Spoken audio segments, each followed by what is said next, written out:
آپ سے یہ کوشچن کرنا چاہتا ہوں کہ آپ نے اتنی بریف سپیچ کی ہے، مختلف ممالک کے آپ نے نام لیے ہیں، اس میں کشمیر کا ذکر نہیں آیا.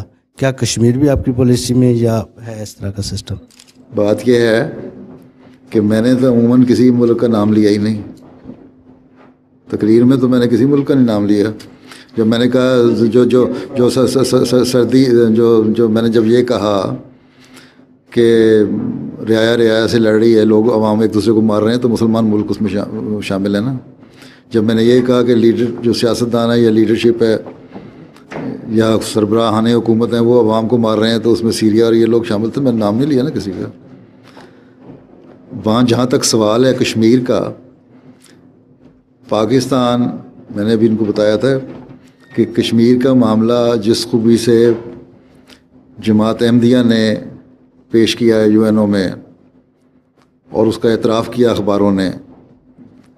نوائے وقت اس زمانے میں آزاد اخبار تھا اور لکھتا تھا حمید نظامی صاحب، انہوں نے اس کا اعتراف کیا ہوا ہے اور علماء نے اس کا اعتراف کیا ہوا ہے.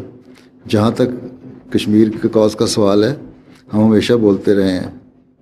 اور سابقہ حکومت میں، بلکہ کشمیر کمیٹی میں جو مسلمانوں کی آزادی کے لیے جو کشمیر کمیٹی بنائی گئی تھی، اس کے جو پہلے صدر تھے وہ جماعت احمدیہ کے دوسرے خلیفہ تھے، جن کو علامہ اقبال صاحب نے خود نامزد کیا تھا کہ آپ بنے، میں نہیں بنوں گا. پھر کچھ عرصے کے بعد علامہ اقبال بعد میں بنے تھے اس کشمیر کمیٹی کے صدر. تو کشمیر کے لیے ہم تو جب پہلے دن سے ہی کوشش کرتے آ رہے ہیں کشمیریوں کے، مسلمانوں کی آزادی کے لیے. اب بھی ہم یہی کہتے ہیں کہ جو فیصلہ ہوا تھا کشمیر کا کہ اس کا پلیبیسائڈ جو تھی اس کو ہونا چاہیے. ٹھیک ہے. جو عوام سے پوچھیں تم نے کہاں جانا ہے، عوام کو حق ملنا چاہیے، تم نے کہاں جانا ہے اس کے مطابق ان کو حق دیں.